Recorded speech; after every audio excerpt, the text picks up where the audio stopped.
have your reader magnet tied to that entire sequence and have that ready to go before you publish it. It's virtually impossible to sustain an author career off one book, no matter how successful one book is, and most first books are not particularly successful.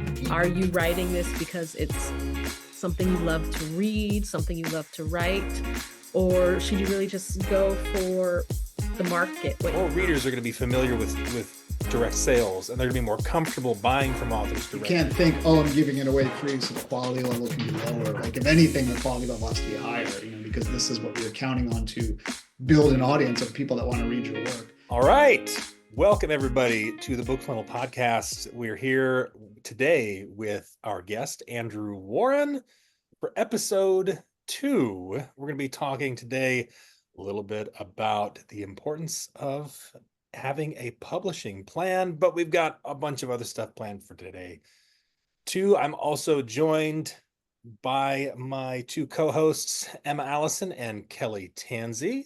Thank you both for being here. It's a good day to record the second episode of this podcast. We had a lot of fun last time. I had a lot of fun. I did.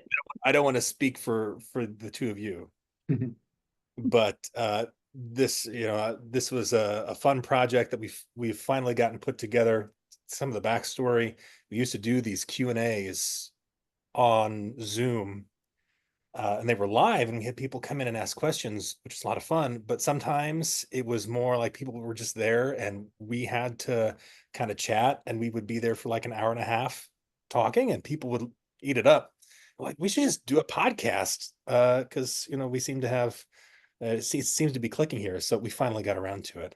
But yeah, glad to have you here today, Andrew. Excited to get to our topic at hand. I do, however, before we get into the thick of it here, Kelli, how's that reader magnet coming? You're going to be really proud of me. You're going to be really proud of me. Am I? Okay, I did 2 promos, joined them, sent my newsletter out today, and I actually moved everything out of MailChimp and put it into Flowdesk and got my welcome sequence, got all of it put together. I'm giving away the first full book.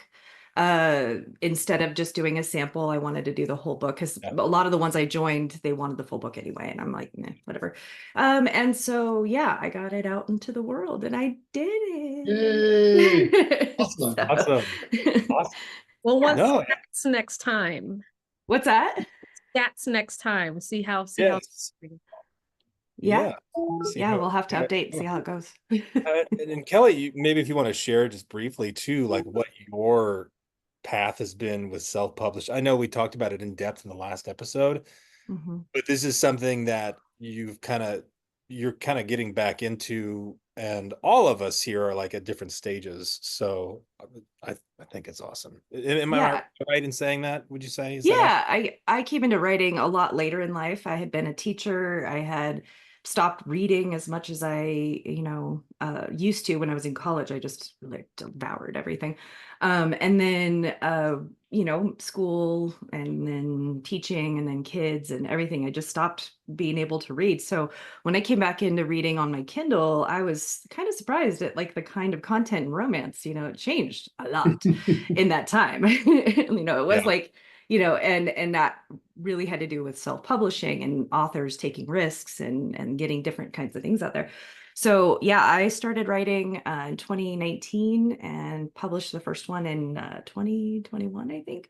But I've had a roadblock with my creativity, and I've been getting back into it now. So what I'm trying to do now is get the squirrels to stop. All the plot bunnies are all over the place. So I have my main series that I have 3 books out for. I'm working on 2 books for that series. And then I also was like, new pen name, want to do something different. And so I'm looking at, that's totally not fully conceived, but I'm looking at this pen name and thinking, and this is going to be helpful to have Andrew here, what do I need to do to start that new pen name too? So, what is the plan? What is the way? I know the mistakes that I made the first time. The reader magnet is the one thing I didn't have. And it'll be good to go over, not just for brand new authors, but for those of us that are like, I'm going to dive into a new pen name. What am I going to do? Right. But you've clearly got a plan. It sounds awesome. Like you've Yeah. accomplished a lot in a short amount of time. Yeah, I've been working on it. It's been a thing. So You see, all you really need to be successful is just like two other coworkers to egg you on constantly. yeah, and be How like, you- hey, what is that word count now? I Right. can't do that. Accountability. That's a great tool. Yeah. Oh, we'll get there. Maybe we'll do some challenges on word count. That could be kind of fun. Emma, that might make you a little nervous, but No, bring it. no. Okay. Nah, Okay. she's got her word counts in daily. I'm Oh, I or know. Oh, yeah. mostly I daily. bet she I'm is. the one that's like, do I need to write? Yes, Right. I need to be writing every day. All right. So it's time for our first segment, Tips from the Trenches. So in this segment, we share some of our own self-publishing and writing tips. Obviously, here at BookFunnel, our author support team, we all happen to be self-published authors. So we have experienced this firsthand. We also help authors with BookFunnel and other self-publishing related things. So we have some tips to share with you all. I don't necessarily have to go first if somebody else has one. Emma, what do you have one prepared for us today? I'm going to put you on the spot. I do, kind of going along with the holiday marketing theme and little things you can do that we mentioned in episode 1. And I was thinking about, I can't pull a special edition out of the air right now, but what I can do is embed a digital signature in some of my already live paperbacks, maybe commission some interior artwork. And then I was thinking about creating little mystery packs. You know how when you go to like some indie bookstores, they'll have like the mystery pack on Yeah. the tropes. And I'm like, Is it like okay, date with a book? yeah, I could do like Yeah. date with a book and, maybe offer a few of those in my newsletter, set up a Etsy real quick, or Payhip is super simple to set up. A couple of Instagram posts, but I'm like, okay, just how can you repurpose stuff you already have, spruce it up a bit? And I'm figuring a date with a book, that's not a huge investment. No, that sounds awesome. Yeah, Yeah. that Yeah, I sounds like like that. fun. So Especially that update you all. What was that? I'll do that and update you all. Yes. No, I want to see results. I want to see all the numbers. I want to see all of them. My tip, and this is like craft, not necessarily craft related, but so we're talking about word counts, we're talking about writing, because obviously, this is advice that I repeat all the time, and you hear everybody repeat all the time. It's the advice that you're going to hear constantly, or should be hearing constantly in the self-publishing realm, which is you should always be writing your next book, right? And so that's not my tip, by the way. I'm just prefacing that, like, oh, come on, that's such low-hanging fruit. Well, so obviously you need to be writing every day, but it can be a struggle, especially when you have a full-time job. Maybe, you got kids, you got other things, you got crazy coworkers like me, stuff like that you've got to deal with. And so what I found, and I've had trouble with in the past, is making that transition to like whatever it is I happen to be doing to writing. And I oftentimes will have multiple writing sessions during the day, and I have to go from like recording a podcast to then going to writing, and then after that I'm doing something else, or I'm at the gym and then I'm writing after that, or I'm transitioning from a lot of different things to writing. And to get into that state of mind, one thing that I've found helps me, and this is the tip, now that I've buried the lead significantly or sufficiently here, if you're having trouble getting into that mindset of writing, go back and read what you wrote in your last session. You don't even necessarily need to read the whole thing, but that part of your brain that's the writer part of your brain is going to kick in. And I found that helps me just to go from whatever it is I happen to be doing, especially if I only have a short amount of time to write and I haven't had a lot of prep time to like get myself hyped and like ready to go. I find just going back and rereading what I just wrote or maybe like if it's I'm continuing a chapter from a certain character's point of view, go back to the last chapter from that character's point of view, reread some of that. I don't even necessarily have to reread the whole thing. It helps get me in the groove, get me in the mood, Definitely. so to speak. So Nice one. yeah. Kelli. All right. Well, actually, we kind of segued to it because I was actually thinking about it when I was putting together my flow test. My tip is, learn from Kelli, have all of those things set up. And I'm sure this is probably going to be part of our conversation today, but having the way that you're going to reach your readers that isn't just your social media. Because I think when I first started, I was focusing on building a presence on Facebook with my pen name and doing all those things and not really thinking about how to capture readers and keep them for myself and not have them on a platform that could close my account or, those kinds of things. So, having that be part of, your plan, and then having ways in which like already set. So before you publish your book, because it gets a little crazy, I think we talked about this last week. It gets a little crazy after your first release and you've got all these things going on. And then you're like, oh, my newsletter. So my suggestion is get your newsletter set up before you have any readers to put on it. Do your welcome sequence before you have any readers that need to see it. Have your reader magnet tied to that entire sequence and have that ready to go before you publish your book. That's my thing. No, Because it's a now, lot right easier. now, I'm like scrambling to put a welcome sequence together because I've never really had a great system. And now I know better and I'm trying to work on that. So, And it's a lot easier to do when you don't have to juggle all those other aspects of publishing.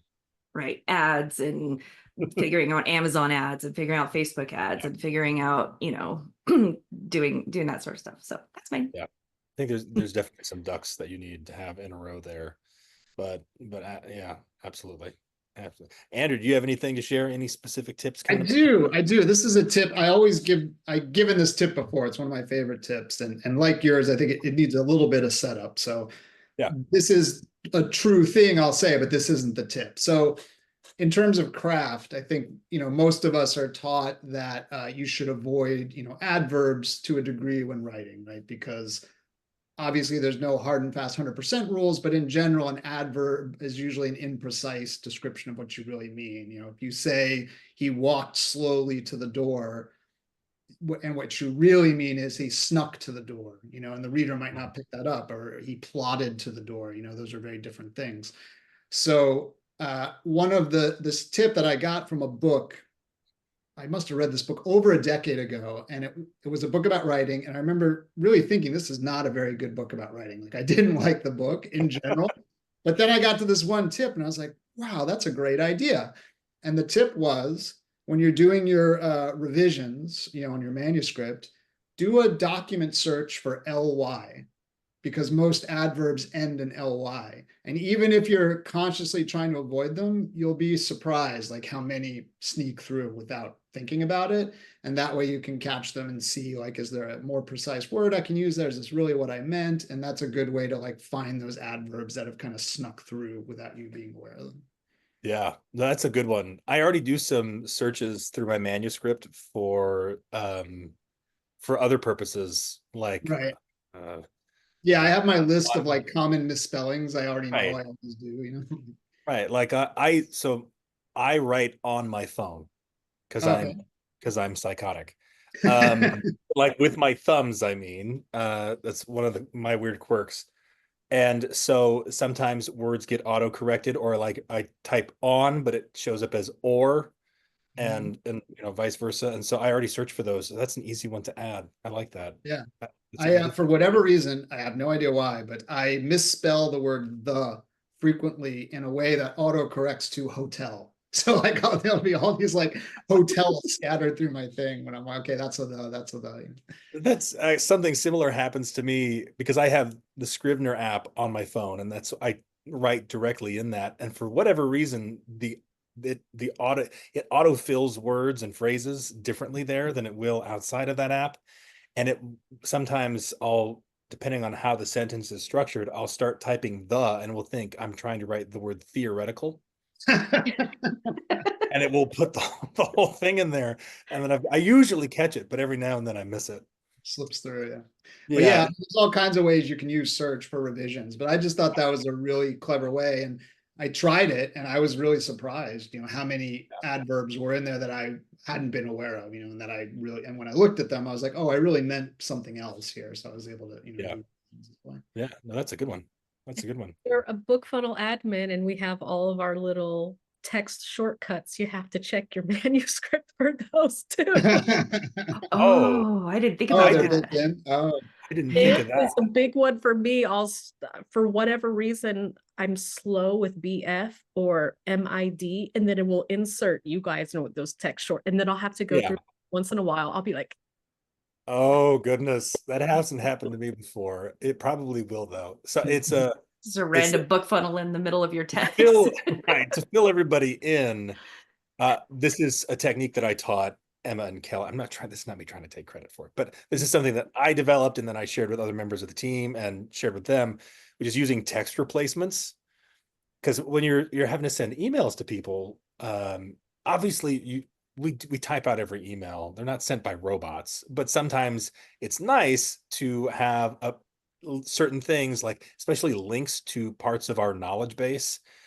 We don't want to have to like open the window and copy and paste. And so I created this kind of system of like shortcuts that you type that in and it would replace it with the desired link. And yet one of those, if you have BF there to be replaced with BookFunnel, yeah, that could be interesting. Could be interesting there. I have some of those that now that you think about it. yeah. I should go back and check for that. Make sure Your editor's going to be like, why did you put this here? Yeah, don't know. It was my kid. My kid grabbed my computer and put that in there, right? why is there a random mid-list author plan in the middle of your chapter? Yeah, that'll happen. All right, so now on to today's topic, and this is why we have Mr. Andrew Warren here today specifically, the importance of a publishing plan. Obviously, I think a lot of people get into self-publishing and writing from a lot of different directions, and maybe they come in more from they just enjoy writing and the craft side of things, and they are self-publishing and they maybe have dreams of making it big or who knows what, right? Making a full-time income or even a modest income, any income at all, but maybe they haven't come at it from that publishing angle. What if you had to kind of outline some of the primary reasons why you'd want to have a publishing plan, like just a few short things? Just to get us started off here, what would you say would be a reason why, if you're going to convince somebody, why do I need a publishing plan? My book is good, right? Why should I get a publishing plan? I think that, so what I noticed from talking to a lot of authors is, well, first of all, I think that part of a publishing plan is a very simple question that I think you should ask yourself first thing, as soon as you can. If you're already start writing, that's fine, just ask yourself, what are you looking to, like you said, make this sort of a business, whether that's, whether you're a full-time author or whether you just want a sideline income. Is this something that you want to, plan to do for an extended period of time? Or are you just looking to get a book out there? Because there are some people who I think, they just want to get a memoir of an experience they had out there. Like that's all they care about. They don't care about building a career on top of that or building that into anything larger. Or I've talked to people who their mother always wanted to publish a book and she's, elderly and they want to just help her get this one book out there in her life, and that's all they're looking to do. And so I think if you're honestly in that camp, then it isn't that important to have a publishing plan. Then you can just sort of focus on that one thing, get it out there, and you're done. But I think that if you are looking to build an author career, and by career, like I said, I don't necessarily mean that's all you do, but you're looking to have this be something that generates income and that you're writing multiple books, and this is going to be like a part of your income stream moving forward, I think it behooves you to, put a little thought into it, because there are certain steps, like just as we were talking before, like about getting your list built and your reader magnet ready, that if you don't do those things, of course, I don't think there's any like disasters. There's nothing you can't recover from, but it gets harder to do those things as you go on. And if you plan and do these things ahead of time, you increase your chance of success and decrease your chance of frustration and burnout, which I think are very important, because writing isn't easy. And if you're going to be putting out multiple books per year, you don't want to be beating your head against a wall when you could have set yourself up for greater success ahead of time. Right. I like the point that you made there too. Like, there's nothing that's well, for the most part, I don't want to say nothing. Almost nothing, like 99.9%. But you can recover from a poor book launch, or you can recover from those things. There's ways, if you have gotten into self-publishing without a publishing plan and you're even a few years into it, like, these are things you can totally correct course on. Right? It's never too late to start, but the sooner you start, the better off you'll be. So.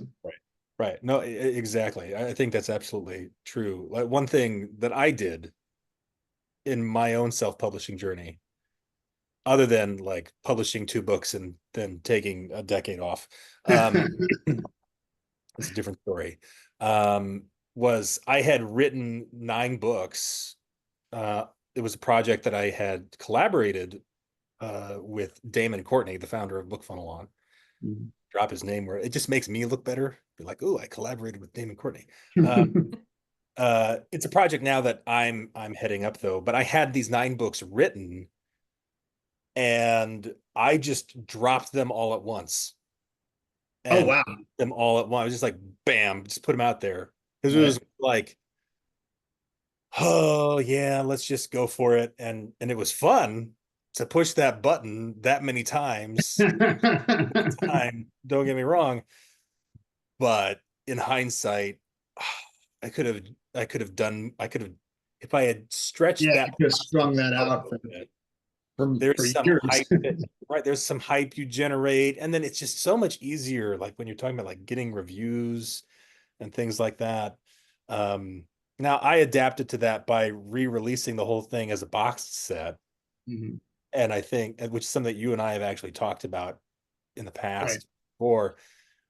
And that's what wound up working for me in that context. Because to be quite honest, I didn't think that far ahead. It was cool to. Yeah, not a lot of people don't, I mean, writing a book is such a big thing. Writing 9 books is an even bigger thing. So I think a lot of times it's easy to focus just on that side of it, which of course is the most important side of it, right? But I do think it helps you if you can, kind of split your brain a little bit, and when you're writing, focus on the writing, but then put some time aside to focus on the publishing side of things. Even basic questions like, do you want to self-publish, or do you want to try the traditional publishing route? Those are both take a plan, and both take time and energy and resources. Neither one of them is easy, and you need to look at it, kind of weigh the options on what's right for you. Yeah. And the thing that stands out to me, you're talking about, and I think you mentioned, I'm not sure if you mentioned this earlier or this was before we actually started recording the podcast here, but there's writing decisions that you can make. Mm-hmm. Yes. Yeah. That also can impact the publishing. And so one thing that I've done intentionally is I am writing this series in a universe with, and I'm building that universe up, and I plan to continue writing in that universe, even outside of the series that I'm writing. I'm going to write other series in this universe into, like, for the next, I don't know, 10, 15 years is who knows how long. I'll get bored of it eventually, probably, but I've kind of committed to that. And not to say that everybody has to do that, but that's given me a very clear vision and goal of how I'm going to also then publish, because everything's interconnected. And the reason why I like to do that is because if I publish a new series in the same universe, I'm building that universe more. So the people who like that first series are going to be invested in that. Right. And people who, when I launch that new series as a new series, people who come to it and have never read anything from me before be like, oh, there's a whole lot more here that I have to discover, even beyond just these, like, 2 or 3 books in this new series that I'm reading. How important is it to like have a vision of that ahead of time?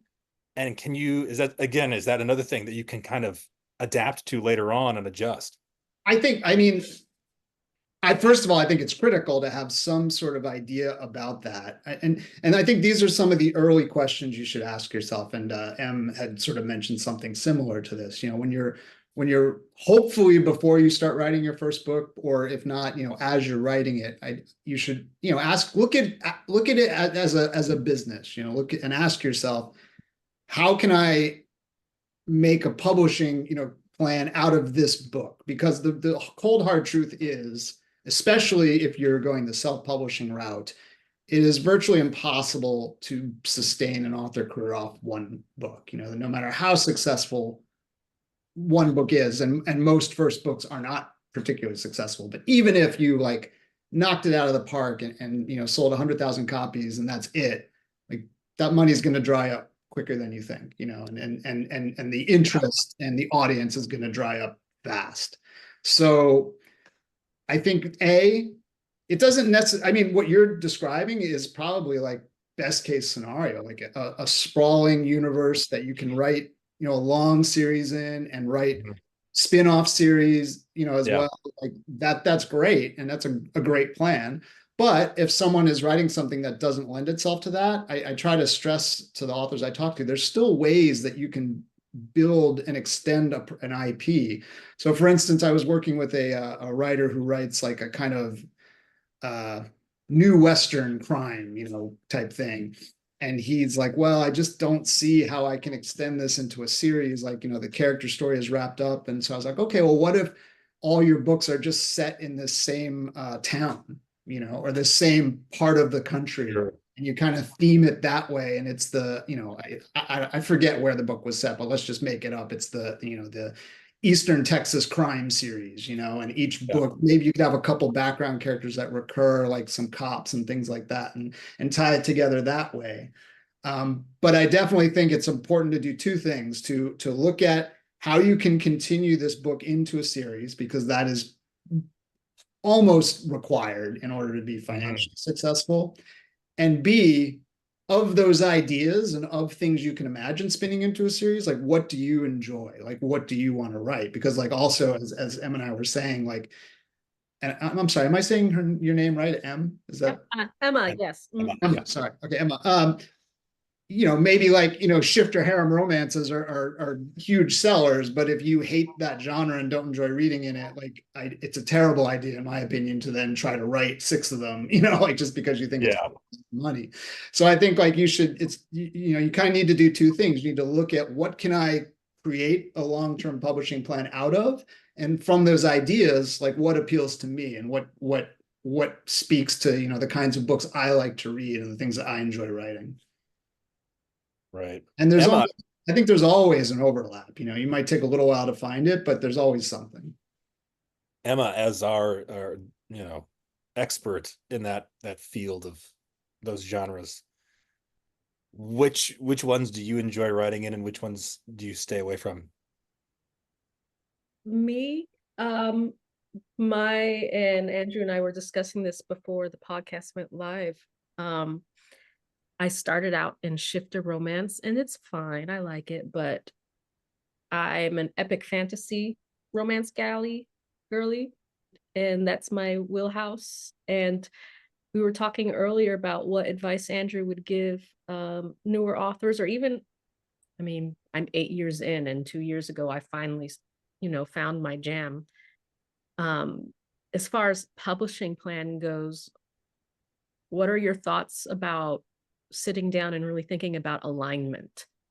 Are you writing this because it's something you love to read, something you love to write, or should you really just go for the market, what you think the market is, and then, I don't know, shoehorn it in? I mean, what are your thoughts on that?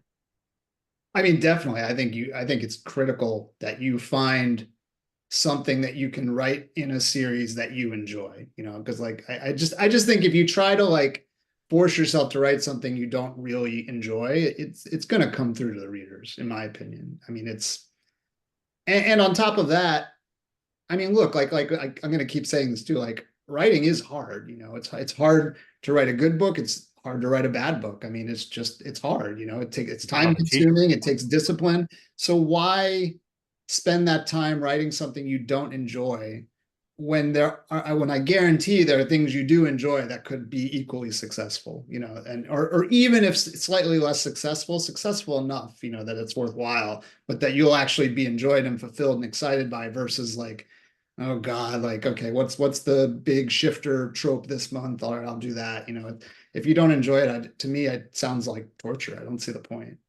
Yeah. Should authors focus on writing what they read, or is there some room I mean, I think that that's part of it. I don't think there are certainly genres I like to read that I don't know if I would enjoy writing. I mean, it took me a long time to write, say, science fiction. You know, I started out writing thrillers, and I always like spy thrillers particularly, you know, so I'm not necessarily super interested in military thrillers, but I always loved spy thrillers. I grew up reading the James Bond novels that my dad had, and I loved those. And I also write, and under a pen name, I write science fiction, but the science fiction that I write is not military sci-fi, which I think you could probably argue is the most popular and successful self-published sci-fi genre. But that's just not my favorite genre of sci-fi. You know, I wasn't in the military. I don't have that experience. I don't write hard sci-fi, although I love science and I'm a science geek. When I write sci-fi, I prefer more like space opera, fantasy elements. You know, real science doesn't really come into play for me. So I think if I tried to sit down and write a military sci-fi book, I just don't think readers would enjoy it, because it wouldn't be true to who I am and the things I enjoy. I'd much rather, even if it doesn't sell as well, when I write my space fantasy, you know, readers send me emails saying, oh, I got this Easter egg to this B movie in there that I love, and this character's name comes from this comic book, you know, so they know that I love what I'm writing about. It comes through, and to me, that's the way to do it. Yeah. So let's say you have written a book that doesn't neatly fit into one genre or the other, but you're stubborn and you definitely want to self-publish this thing and you want to develop a publishing plan for it. So this would, I might be speaking from experience here a little bit. My current series is neatly within military science fiction, but my very first series that I started, and well, I have aspirations to come back to it and finish it one day, is not. It's written like fantasy, but there are sci-fi elements. It's not neatly in one thing or the other. What do you do then? Because I'm sure there's plenty of people who are like that, and it's their first book, it's their baby. They don't want to let it go. What would you suggest? Man, I mean, I have that problem with so we've spoken about this. My Talon series is a combination. It actually, that series began as a joke. You know, I was talking to a fellow author. We had co-authored some spy thrillers together, and he also enjoyed science fiction. And he had said to me like, oh, you know, maybe we could co-author a science fiction book. And I think he was thinking something more like The Expanse or military sci-fi, something along those lines. And I said to him, oh, you know, or we could also do fantasy, you know, because I enjoy both genres equally. And he was like, oh no, he's like, I'm not too keen on fantasy, you know, I like sci-fi better. And I was like, oh, well, we could just do Conan in space. You know, I was joking. I just said it kind of off the cuff. But then later, we never did collaborate on science fiction, but later, like, I was thinking, hey, like, I would love to read Conan in space. Like, that sounds awesome to me. And I just started, like, I couldn't get the idea out of my head. And I started seeing all these similarities in story structure between Star Wars and Conan, you know, and like in the movie versions, at least, like the hero, both their fathers get killed, and, you know, and they both find their father's sword in the course of the story, you know, all these kind of mythic tropes that come up in both types of stories. And I just couldn't get the idea out of my head. So I wrote this series of space fantasy novels where it's a science fiction setting, but it is very much a sort of Conan barbarian character. And he uses a plasma axe, and gets in these like gladiatory fights and things like that. And, it sells okay, but it doesn't sell great. Yeah. And I think you kind of have to accept that. The fact of the matter is cross-genre things are harder to promote, and maybe it'll take off and maybe it won't. But like I was saying to Emma, I think one of the advantages of a publishing plan, for example, is I also write thrillers, and my thrillers fit very neatly into the spy thriller genre. They sell well, they sell much better than my science fiction.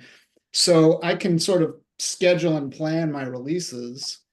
I can release a thriller, and I have another thriller that I'm co-writing with an author right now, and he's currently working on his portion of it. So I have this sort of block of time where until he gives that manuscript back to me, I can work on something else. So I'm right now working on a horror novel, which I don't know like how that will fit into my publishing plan. And I don't know, maybe it won't sell very well, or maybe I'm not sure if I can expand that into a series or not. But I always know, okay, well, either way, as soon as I get back that thriller manuscript, I can put that out. That will probably do well. And I can kind of bounce back and forth between the series and the different things that I write, and, do one, try something new, go back to what works, try something new, go back to what works. And I think that is the advantage of a publishing plan, is you can schedule in these blocks where you can try other stuff. And if it doesn't work out, you've got something else you can go back to. Yeah.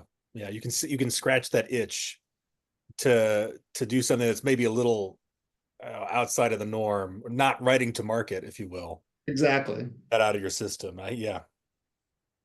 Great. So we had questions about the actual publishing plan and like the components that you actually have.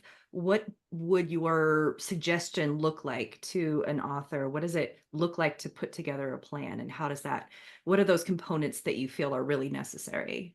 Well, definitely, this is something I probably should have made notes on, but I didn't. So please feel free to like rein me around or say, oh, but shouldn't this come first? Or like we can rearrange it. And I'm sure I'm going to get some order of things wrong. But I think starting out, there's definitely a few major steps that you should kind of keep in mind. And I think these are things you should be working on either before or as you're writing your first book, or maybe, immediately after. For some of them, we'll get to that. But so I definitely think the first thing, like we said, is you should figure out like, what am I going to write? Like, what is something I can write that has an audience that I can extend beyond a single book, assuming that you want to take this into a long-term direction, and that I'll enjoy writing. So I think that's the first thing you should look at. And you should do research on Amazon, look at the various genres that you like, look at what books are doing well, and look at what books aren't doing well, and okay, well, I really like writing space fantasy, but those don't seem to rank as high as military sci-fi. Do I like military sci-fi? Those are, start doing that kind of research and figuring out what you want to write. Or like, if you're already writing a book, I think it's important to start asking yourself like, okay, what can I sequelize this? If I can't sequelize it, is there a theme that I can build a series around? Those kinds of questions, so that you know what comes next. Then I think the next thing that's pretty critical is what, and I'm sorry, Kate, was it Kate?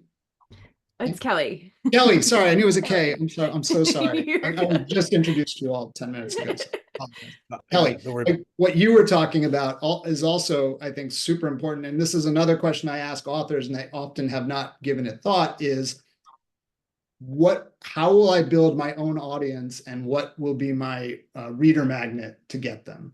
Because so I'm a huge, as Jack knows, I'm a huge proponent of BookFunnel. It was a critical part of my publishing career. There are other tools that do similar things, but the basic gist is you want to build an audience before you launch the book. Like a lot of authors come to me and are like, okay, I've written the book. Like, how do I advertise? I'm like, well, do you have an email list? And they're like, no. I'm like, do you have a reader magnet? No. Those things come way before advertising. Like advertising is something you think about 2 or 3 books down the road, because it is, like I said, it's almost impossible to be profitable with one book, and that includes advertising.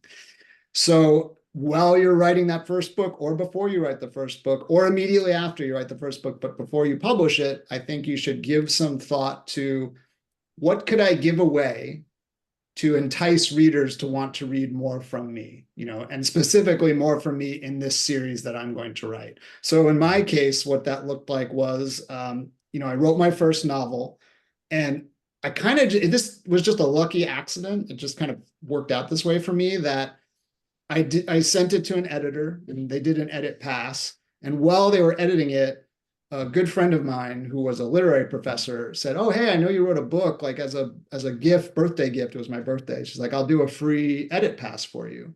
And I was like, "Great. It's my first book. I'm sure it can use multiple edit passes. So I'll do 2 edit passes on it." So because that they had that big chunk of time taken up by the 2 editorial passes, I used that time to write a novella prologue. So I was ready to go when the first book was finished. I already had this prologue written. I had that edited, and before I launched the novel, I used that novella, got my BookFunnel account, which I had read about and said, this makes sense to me. And it's already started collecting names for my list. So when I launched my first novel, I didn't launch it, cold. I launched it to a fairly small list. I don't remember how many people it was, probably something like 700 or 800 people, at that.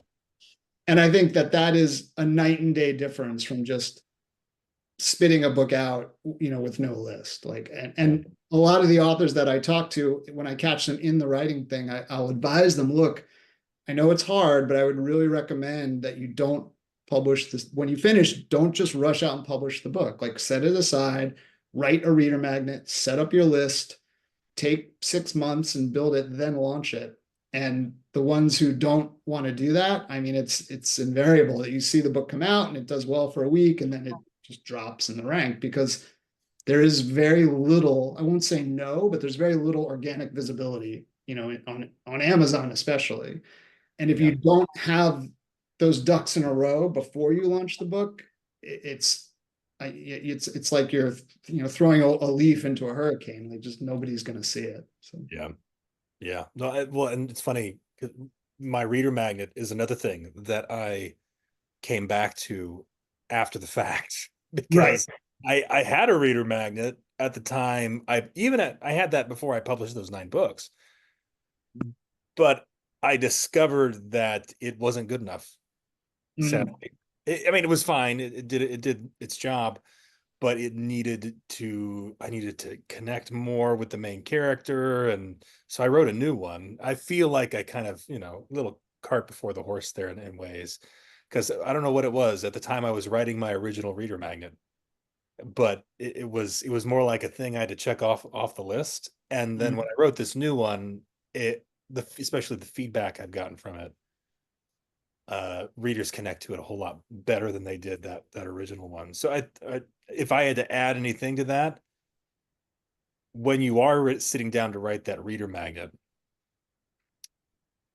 I mean, if possible, maybe the reader magnet should be the first thing you write in some cases, if it's like you're really inspired. And that, I feel like sometimes people think of the reader magnet as an afterthought, but even if it's not the first thing that you write, really take some care with how you craft it, and have a goal for the story you're telling in that reader magnet. In my case, it was, I really want them to connect to the main character, right, and kind of understand his story. I was revealing some of his backstory elements and things like that, because if you just jump right into it, in all honesty, I wasn't doing him justice. Really. I think, again, I also think that's another reason why it's good to put off publishing that first book until you've written a reader magnet. Because in my case, sort of similar. I mean, I knew I needed a reader magnet, and I knew that, and this, I think, is like you say, like, your reader magnet has to be good. Like, it's got to be a book that you could publish, because it can't be an afterthought, and you can't think, oh, I'm giving it away free, so the quality level can be lower. Like, if anything, the quality level has to be higher, because this is what you're counting on to build an audience of people that want to read your work. So for me, I finished the first novel, and then while that was being edited, I wrote the reader magnet. And so for the reader magnet, I kind of thought to myself, well, in the main novel, I have this like betrayed spy character, and he, finds out about this girl, and he just sort of, part of the story is he just is sort of compelled to help this woman. There's not really a logical reason why he would. He just sees a picture of her and he just feels drawn, like he just can't let it go. He's got to help this person. And so I thought, okay, well, maybe for the reader magnet, I can tell a story that explains why he had that feeling. And then by doing that, I could then go back into the main novel and tweak things a little bit, to make that continuity work even better. Because I was like, oh, okay, well, I set it up this way here. I'll make him say this instead, in the main novel, because I kind of had that runway to work with, because I didn't just shoot out that first novel out there. It wasn't out in the world. But I also think it's important, like you said, the perfect is the enemy of the good, right? So, I think we're going to talk about a lot of things here. And I often see authors' eyes kind of glaze over when I go through all the steps of like building up the list and setting up the welcome sequence and all that. And they're just like, oh my God. Like sometimes they even are like, can I just pay you money to do it? And I'm like, yeah, sure. But it's better if you learn. But I do think that at the end of the day, like no plan is perfect, right? But you can always revise the plan. If you put out your reader magnet and then you decide down the road, I don't think that my reader magnet is good enough. Like you can do another one. That's fine. But I think it's better to get things in motion, do the best you can, and then fine tune it. Every year kind of take stock, like, look at your signups, look at your sales, look at your marketing, like look at your covers. Sometimes cover styles change. It's not uncommon after a few years for authors to recover their books, things like that. But I think if you wait to get everything like quote unquote perfect, like you'll never publish anything. There is no perfection. Yeah. No, I hear you. That's one of my problems. I have to be careful. Sometimes I've got to, not that I'm putting things out there half baked, but I think there is the opposite end of that problem. There's people putting the cart before the horse, but then there's also people who are they're waiting for things to be perfect and they don't have all their ducks in a row. And you know what? You're going to have to adjust to things no matter what, even if you do have your ducks in a row. Things are going to change. There's always no plan survives a battlefield, right? That's what they say. Yeah. Well, I was thinking about when you're talking about, your next books and all of those things. I actually had some romance friends that were they were getting their books finished, beta read, and edited, minor editing. They weren't doing the whole thing until they knew how the series went, but then they'd start the next book and then they'd get that beta read, and then so they actually had almost their entire series drafted and beta read and edited with that. And then they were doing so that they could do more of a rapid release, which might, with Jack's, system of having the 9 books, that rapid release, that was like, you could do one a month, and that actually keeps you in that, in that cycle, so that you're, oh, well, if you like this book, I've got another one coming out next month. And then, so I know part of my problem was like jumping, and I just want to do it. I want to go. And my first books are a duet. I didn't have the second book written. And then I'm like, oh, no, I have to write this book. And I put so much pressure on myself that I could see myself even burning out, just because I'm trying to do a rapid release on a book that isn't written, and it isn't going to work. So that's another thing, like when you're thinking about your series planning, if you know that next series is coming, hold on to the first one until you've got a little bit more behind you, so that you're not, unless you just know you're such a fast writer that you're not going to have a problem getting it written, edited, everything in a couple of months. I'm definitely not that fast, unfortunately. But I think all of what we're saying kind of just goes into that. You got to think long term, like however, whatever that means to you and whatever your strengths and weaknesses are. I think a lot of people look at a book like a lottery ticket, like, oh, I could publish this book and maybe it'll make me $1 million. And if it doesn't, then it's a failure, but that isn't really the reality for 99.9% of authors. That just isn't the way it works. It's a step, and you can build on it, but it takes time and work. And the more thought you put into it on how you want to go about it and what steps are important, then, the better it's going to work out for you. And if you need to change things along the way, you can. Yeah, it's not a lottery ticket, it's a raffle ticket. Yeah. The more raffle tickets you put in there, the more likely it's going to get drawn.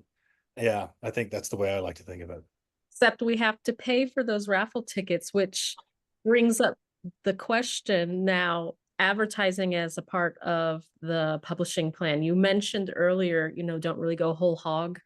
I think I heard you say, I'm paraphrasing, until books 2 or 3, until you have some books there for ROI. But does that advice change when you have a reader magnet? Because you've got to direct traffic somehow. So are you in like the Facebook ad to a reader magnet camp, or are you in like the elbow grease camp? I mean, a little of everything. I mean, but I think in terms of, I guess my personal opinion, and this is always changing and shifting, and, an author just coming into the industry now may see things differently, because I started 8 years ago and I've tried to grow and evolve with the business, but, this is as we know, this is constantly changing. But the way I see it and the way I did it was, so I started out with the reader magnet and built up a list. And I used that list to launch book 1. And I continued building that list as I got to book 2. And I didn't really start heavily. I did a tiny bit of advertising for book 2, which I don't know if that was smart or not. I could go either way on that, but I didn't really start heavily advertising until book 3. And the reason for that is, like we're saying, like, a book is a very it's a high volume, low priced commodity, right? You sell your book for somewhere between 99 cents and $7, most people, somewhere in that range. And you get 30 to 70% of that from Amazon, depending on what price tier you're at. But I would say, like, let's look at the average person. They're probably selling a $5 book. They're getting 70% of that. So that's, my math is awful. What is it, like $3 or something roughly, So you're getting $3 per unit that you sell. Advertising costs money, so if all you have is one book and you're spending $10 a day on advertising, like, are you selling enough books to cover that and make profit? Where it's very difficult to do, on any kind of large scale, to make it worthwhile doing. But if you've got 6 books and you're advertising book 1, you could lose money on book 1. You can lose money on book 2, but you'll start making it back on 3, 4, 5, 6. And so that's why I usually advise waiting until you've got more books in the series before you start, paid advertising like Facebook ads and Amazon ads, just because until you've got enough books that you can afford to lose money on 1 or 2 of them, it's highly unlikely that you'll be profitable, on the cost for just 1 or 2 books. But what I do think kind of sits outside that a little bit is promotional sites, things like BookFunnel, Free Booksy, Bargain Booksy, those kinds of things. I think I definitely use those quite a bit. I mean, BookFunnel as much as I could, obviously that one's a tough to get, but like Bargain Booksy, Free Booksy, eReader News Today, those things have a pretty small cost to entry, like anywhere, BookFunnel is expensive, but all the others are like $30-$50, to run a promo. And the way, I'm sure you guys all know this, but to new authors, the way those work is you discount your book either using a Kindle promotional deal that you can control, or just manually lowering your price to 99 cents or free. And then you run a promo on those websites. Those websites are essentially their own reader lists. Like they're what you're trying to build for yourself, but they've already done the work and spent the money to build these massive lists of readers, hundreds of thousands of readers. And they send out your promo to those readers, like, hey, and they segregate it by genre. So, hey, thriller fans, Andrew's book 1 in Andrew's Thomas Kane series is 99 cents this week. And they direct those people to your book on Amazon. So things like that, I think you can get a good, cost for return there. It does make sense financially. So I did use those kinds of things. But in terms of running Facebook ads, I mean, do you guys do much of that yourselves, or? Oh yeah. Yeah. So, I mean, I'm sure like the amount you're spending per day versus what a single book could bring in monetarily, it's very difficult to make real money that way. Right. One thing, I think when you said where you're listing off the promo sites, I think, did you mean to say BookBub? Oh yeah, sorry. What did I say? You said BookFunnel is expensive. Oh no, sorry, BookBub. Although, but that brings up a great point, because like BookFunnel also works that way. Only it is aside from a subscription fee, which grants you other benefits, is essentially free. You know, BookFunnel is running those promos all the time, only instead of a company doing it, it's other authors that are pulling together that write in your genre, which I think is, that's why I always recommend to people before they launch their book, open a BookFunnel account, get your reader magnet up, and that's how you start building your list of readers. And to me, I think that's more valuable, especially in the beginning, than advertising. You know, because if you sell a book, let's say miraculously you were somehow able to make like significant money on one book through ads. That's only one book, you know, I mean, like there's nowhere for those people to go. Whereas if you build a list of readers, you know, every book you write, you've got a guaranteed audience to send that book to, and a certain percentage of them will buy it, you know, I mean, and I mean, my thriller list is roughly 5 times the size of my science fiction list, because I started writing thrillers, you know, I wrote science fiction later. And the difference in those book launches is dramatic. I mean, you really see it. You see the power of having an audience that you can directly market your stuff to. And that is essentially, I mean, of course, there's some little cost here and there, but compared to advertising, that's essentially free. Yeah. Now, on the topic of some of those promo services, so obviously people know what BookBub is, and I think it's pretty well known that people get results from BookBub, right? If you manage to land one, you're going to see something from it. But those smaller ones, which also might be more affordable for folks who, you know, what results have you seen from those in your experience? How do they compare? Is it still worth it? Are there specific ones that you think people should go for certain genres? I definitely think, I mean, look, you're not going to see anything along the lines of what you'd see from BookBub, but BookBub, you've got what I think like a 1 in 20 chance or something of getting it, maybe smaller. You know, it's very difficult to get a BookBub deal. I think it's worth trying. And that's something I'm actually pretty lazy about. I should be much more diligent about that. Is like, I would put don't do as I do as I say, and put a reminder on your calendar like every month to submit multiple books to BookBub deals, because they're expensive. They cost anywhere from $400 to $800 depending on your genre and what you're doing. But they're probably the only promo I know where like just the sales you make from that promo will cover your expenses. You know, you'll move thousands of books. You'll get new readers. If you've got a link in your book to join your list, you'll see your email list subscriptions go up. I mean, they definitely have an impact.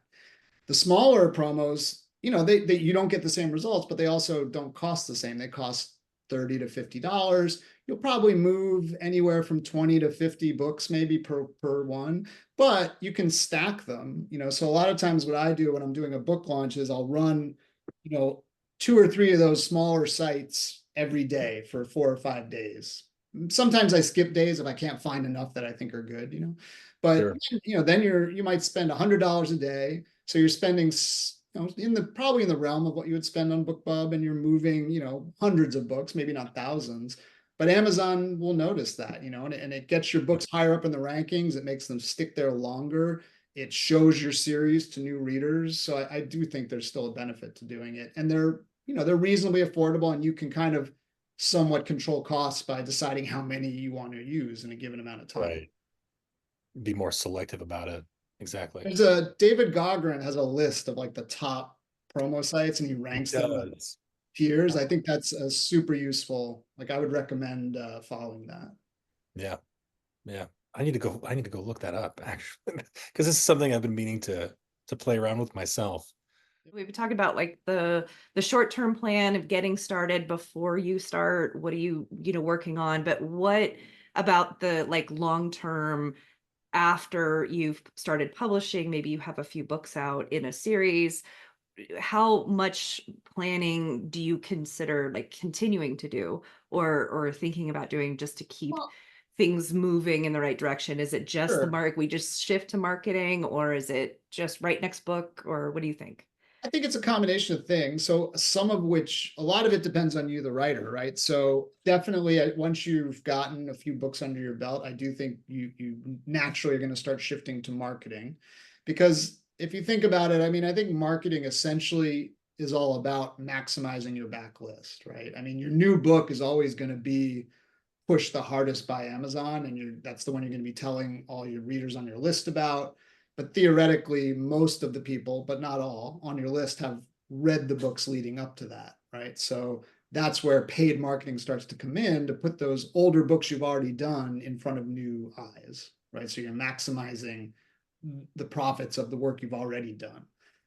But along those lines, I also think that's sort of when you need to start taking stock of things like, am I still enjoying writing this series? Do I want to continue with this series? Is this series doing well financially, or is it not doing as well as I hoped? So, for instance, I always go back to my Thomas Kane thriller series because those sell the best. I wrote 4 books in the Talon series.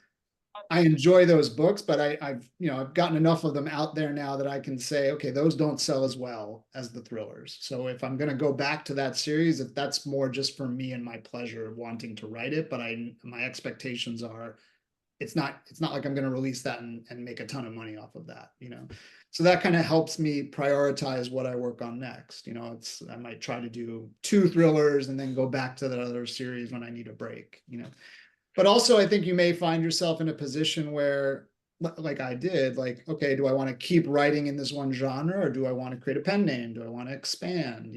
How much work do I want to put into that? Do I just want it to be an open secret? My readers just know it's me. It's just a different name, or do I want to create a whole new, website and keep the books totally separate? How close are the books related? Those kinds of questions. And that's, I think, when those sorts of things start coming up, right? Yeah. Or you can also totally pivot, like a friend of mine that I know, where you write a trilogy and then you start a self-publishing related software company. Which is, for those who don't know, that's Damon's claim to fame there. But I'm not trying to throw him under the bus here at all, but but that's true. To a degree, you can always come back to writing. You can always come back to publishing. So if you write a trilogy or a series and you want to kind of just keep it on the back burner for a period of time, you can. I don't think I don't think that would be a bad publishing plan for somebody who maybe you love your day job and you're really passionate about that too. Yeah, that's what I was going to say. I think if you can, and I've been a full-time author, I've been a full-time employee who just writes, when he got the time, and I've been sort of a mix of both. And I can honestly say they all have their pros and cons, right? Of course. But I think a lot of people think that the goal is to become a full-time author. And maybe that is for some people. And I'm not going to say there aren't great things about that.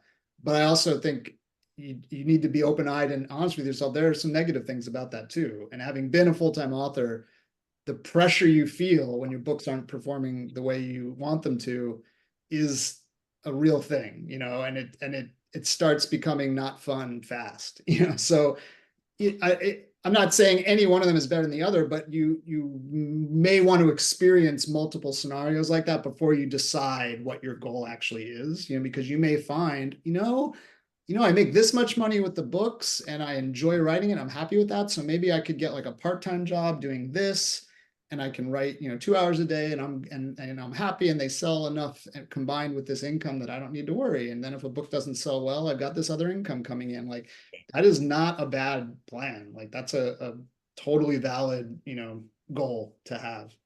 Right. I think I remember we were talking about this, I think last episode, but we were talking about how, Becca Syme, who, does all of the Write Better Faster, she would say, like, some of you need to have a part-time job because your creativity is being impacted. Absolutely. By the fact that you are stressed about money, you're stressed about, making your house payments or rent or whatever. And you just need to have, even if it's part-time, but, just having that extra financial security can actually free you up from feeling so bogged down by, oh, this book's not selling, the book's not selling, it's not selling. So I also think, look, like, publishing is a business, and a lot of people I talk to are surprised. I don't know how to phrase it, but like, of course you want to do everything like as affordably but to the highest standard that you can, right? But it's a lot easier to do that when you have income coming in, right? Because good covers are not free. Good editing is not free. Good formatting software is not free. Close to it, but not free. I mean, there are some costs. Like it's probably the cheapest form of creative expression you can do, but it still has some costs to it. And so if you've got another income, it's not such a big deal and you have to pay, $1,000 to an editor or something. But if you're depending on the book's income and that income's down, you're like, okay, well, now I have this other manuscript coming up. I have to get edited. I have to buy a cover. It can be a bit of a vicious cycle. So it's good to have, some other streams of income coming in. But also, another thing we didn't talk about yet, but as you are progressing along and you've got a few books out, I think that's also a good time to start looking at other formats for your books, whether or not you've expanded into audiobooks and paperbacks and hardcovers, things like that can provide extra streams of income, on the work you've already done. So that's another way to help kind of offset those rising costs, is to monetize your books in multiple ways. Yeah. Part of publishing plans I don't hear a lot of talk about is the exit plan, and which has been on my mind a lot because I write also in a very niche genre called JAF, Jane Austen fan fiction, and while it has been lucrative, it's not where my heart is. And I'm wondering, how do you develop an exit plan when you have a suite of pen names, maybe 30, 40 books, and I don't want to deal with it. Or maybe you're like Kelli. So you mean an exit plan from like a particular genre, not from writing itself, right? Or an exit plan from your day job. Is that what you're saying, Emma? Right? Maybe you want an exit plan because you have decided, I'm gonna let some of the pressure come off publishing, and you've got a wonderful day job now. Yeah, it's like you can't manage 3 or 4 pen names. So what do you do when you want to deliberately? Because we talk a lot about expansion, but what if you deliberately? That's a good question. I mean, I haven't done it, so I don't know. I'm kind of going off of like my feelings here, because I only have 2, one, my real name and a pen name, so I don't have a ton of pen names to wrangle or manage. But I try to be honest with my readers. Like, so for instance, under my sci-fi pen name, I have 2 different sci-fi series. One is the space fantasy and one is a sort of more traditional space opera. And so I did a survey, I did a poll like, hey, which would you like to see next? Like another book in this series or another book in this series? And the space fantasy series was the lowest. So I said, okay, like, it's probably going to take me some time. I'm going to be working in thrillers right now, and it'll take me maybe a year before I get back to sci-fi. But when I do, I'll focus on this series. And I kind of just let them know like what's going on, so that no one's, holding out hope for another book that's not going to come for a long time. But that's sort of the closest I've come to that, because I haven't closed down any pen names yet. Jack, have you done anything like that? Or No, not exactly. I think, but what my gut tells me is that if you are like actually done with it and you're moving on, it feels like you need to write one final love letter to it, whatever that is. Whether that is like wrapping up, like I think the worst case scenario would be just like any TV show where like Firefly, right. Oh, right. The pain that people feel, or like Futurama, right? These other TV shows that come to mind that they get cut, partway through and people aren't done with them yet, and the frustration that they feel and the pain. That's the thing that I would make sure that you've tied up all those loose ends. If you have, if that means you need to take some time, take stock of things and write one final, book, that's kind of to cap everything off, that gives you closure as well. Just coming from that perspective, that's my thought on it. But then communicate with your readers too. If your pen names are all, out in the open, and you're going to let your readers know, I'm moving on from this genre, I'm not writing in that one for the foreseeable future, communicate that clearly. And I think that's, then as long as you're at peace with it, I think that's obviously one thing. So when you're writing series, another kind of decision you need to make up front that probably affects this a lot is, are you writing an episodic series or are you writing a, continuous story? And so all of my books to date have been episodic in the sense that, so for the space fantasy series, for example, they're like Conan. Like if you've read the Conan books, each book stands on its own. There may be one or two characters that pop up here and there that you've met before, but there's no overarching story. He's fighting this enemy in this book and this enemy in this book and this monster in this book. And that's the way the space fantasy series went. So when I wrote the last book, there weren't, it's not like if you stopped there, you wouldn't be thinking, oh my God, how does the story end? Because the story, that particular story does end.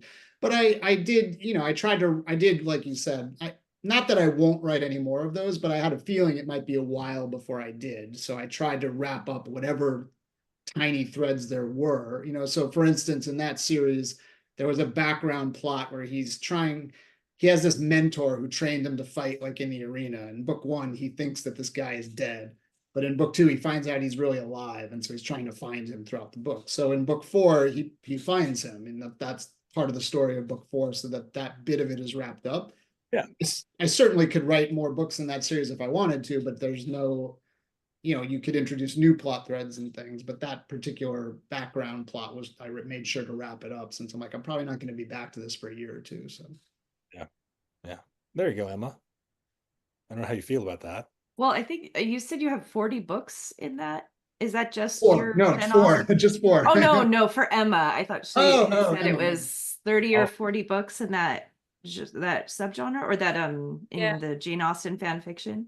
About But- 6 names and about 30. They're novellas, mostly novellas. Well, I'm going to also offer a counterpoint to what Jack and I just said, in that I think a lot of that depends on, are the books like at least kind of breaking even? I mean, if you're losing money on a series where literally just the costs of editing and the covers, and you're not making that back, and it is like an albatross around your neck, I think at the end of the day, you have to decide what's best for your own well-being. And, yes, it's nice to kind of cap things off, but if you feel like you're just underwater and you can't do it, I also think it's a valid decision to say, I just have to stop this, maybe 6 months down the road, you can explain to readers that like you're taking a break, or maybe once you take a breather, you'll get some ideas for how to cap things off. But I don't think it's all degrees, right? Like I enjoyed writing that space fantasy series, even though it wasn't doing great, but I also didn't feel like it was like siphoning money out of my pocket. If I did,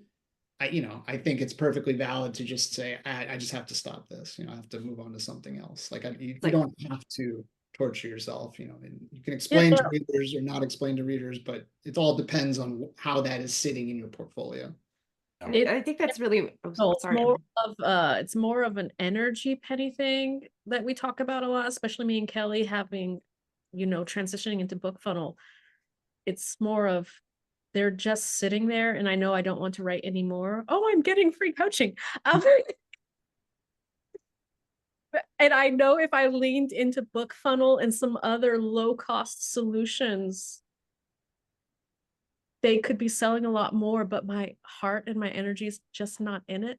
So I'm like, what do you do when you're in that situation? Because a part of you is like, well, these could be making more money if you just put in the energy pennies, but you're like, I don't know, We man. got so much energy, right? I mean, it's a finite resource. And that's why I say, like, I think you have to assess it and decide for yourself, like, do I have it in me to close this off or to continue it, or do I just need to like shut this away for now? Like I just can't. Even if you're not adding to it, just to promote it is going to cost time and energy. And if you can just leave it there sitting on the shelf and it brings in some, I don't know what organic amount of traffic it gets on its own and what it brings in without you promoting it at all. But it's kind of like, hey, if it buys you a coffee every now and then and you don't have to spend your energy on it, I wouldn't feel guilty about that. You're solved. Ties into something Kelli was saying. Was that you who brought this up the last podcast, Kelli? I think you were saying to start out as you mean to go on. And that ties into the whole publishing plan thing too, because what do you want to be writing in 5 to 10 years? And if I'd asked myself that, no, not Jaff. I mean, it served its purpose. It served its purpose, but think long term. Well, I mean, you have to think about like the sunk cost fallacy, right? Where you have I've put so much into this, so I have to keep going. I've put so much, there's so much time, so much money, so much energy has been put into a project, and whether it's a series or a new pending, whatever. And we get to this point where we're like, but I've come so far, I have to keep going. And now I'm throwing more money at something I'm not enjoying anymore. I'm not, that sort of thing. And so I think that's one of the things where you have a big backlist of these novellas, and I think they can still manage themselves. You don't have to put a ton of energy into, I mean, people who love that genre are going to look for them. So you're probably still going to make sales. So, I mean, it is like, if you have the time and the energy to do them, wrap it up. If you feel like you've left a lot of loose ends, but if you haven't, there's nothing wrong with stepping away and saying, this isn't working, and I'm okay with the, like, just letting this sit. And you don't have to make it forever too. Maybe in a year, 2, 3 years, you'll be like, you know what? I got a really great idea for the next part of this fan fiction piece that I want to do. And then you write it. Or Jane Austen fan fiction comes back in vogue and everybody's talking about it, and now you're like, hey, Yeah. And you have your backlist that you can start putting some money to, and it's there. So yeah, I think with, if your readers, if you do have like some like cliffies, that I always say, like, if you have a cliffhanger, maybe even just a novella or something really short to wrap up that series. But yeah, I mean, if they're standalones, I think, there's nothing wrong with just stepping back a bit from that series. And and you can even let readers know, like, hey, I know there's some cliffhangers here, but I just want everyone to be aware I'm stepping away from this series, focusing on this for the time being. And then they won't be waiting for it. You can never please all the people all the time, right? So of course some people won't like that, but it's your business, it's your books. You have to do what is best for yourself. Like, writing a book out of a sense of obligation, I just don't think is a good idea. Yeah. Well, this is, Emma, this is something we'll have to keep tabs on in the coming episodes to see how you're moving on from that. Just like we have Kelly's reader magnet, and then we have Emma's Jaff. We could keep the book full. But Emma, let me ask this, just for no other reason than I'm curious. I don't have any other point to make. So what are you interested in moving on to, or is there a genre that you want to work in, or something else you want to try, or are you just focusing on your day job? Fantasy romance is my jam. Mm-hmm. But it is not just the Jaff. I also write SFR and some paranormal and some orc. And I'm slowly coming to the realization that if I want traction in fantasy romance, which is a difficult niche, especially the way I write it with adult heroines, not 19-year-olds, I need to put, I can't keep dabbling. So I'm like, I've got the SFR over here, and I've got the Jaff, and I've got all these other disparate pen names. I'm like, I'm going to have to come to some really hard decisions about, because there's the day job now, and the day job is the day job. Yeah. Well, it's funny. I didn't want to, as soon as I talked to Jack and we said, oh, let's talk about the publishing plan. Like, as soon as we got off that conversation, I was like, oh, but right hand in hand with that is the writing plan. But I don't want to like derail the whole topic, but I do think they kind of go hand in hand, because if you're going to write and have a day job, I also think it's important to have a plan on how you're going to manage that time and not burn yourself out, and have a schedule. Yeah, that's the way I got through my first book. I was working full time, so I would, wake up an hour earlier and I'd write for 45 minutes before work, and that's how I got through it, So, and I think a lot of people, that seems really daunting, and to me it seemed really daunting, but it can be done. And I think if you give yourself a schedule, it helps a lot. Yeah. Now it is time for our weekly BookFunnel mailbag, where we take your questions and answer them right here on the channel, whether it's self-publishing related, BookFunnel related, what have you. I have a list of questions that I'm going to go through here. Some of these came from our webinar that we recorded earlier today. Emma and Kelly, once I go through a couple of these, feel free to chime in if you guys have some that have come in, maybe through our support queue. Of course, those of you who don't know, we do have our support team basically, well, not around the clock, because we do have to sleep at some point in time, but we are answering emails from authors 7 days a week with any questions you might have. So we do sometimes get those coming in through there as well. So if you guys have any that you want to throw in here, you're more than welcome to. So from today, let's see here. So somebody asked this question in the webinar. Can you please explain how Amazon attribution links work? And we were talking about it in the context of Not well. well, yeah, and that's the thing. And I was trying to in the webinar, I was being maybe a little bit more careful about how I answered it, because I was also suggesting that you use one, and I do still suggest that you use it, but understand that the tool is imperfect. As far as like all the nuts and bolts and the wizardry behind Amazon attribution links, I'm not a programmer. I don't know all that stuff about it, but it's the idea is it functions just like any other link to your Amazon product page that you would use, but it gives you some insight into sales, click-throughs, and then even Kindle Unlimited page reads is the idea.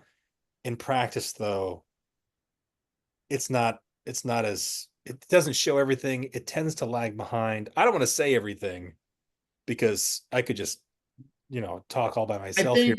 I will say that and you and I actually had a conversation about this, and as I've used them more and more, are they accurate?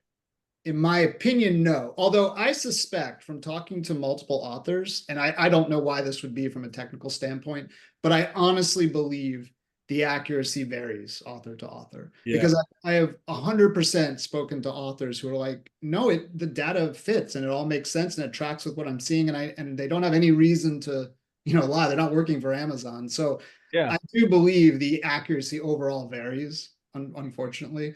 But I think that the key to making them work well enough is to build in a delay in when you look at them, right? Because as you were saying, they lag.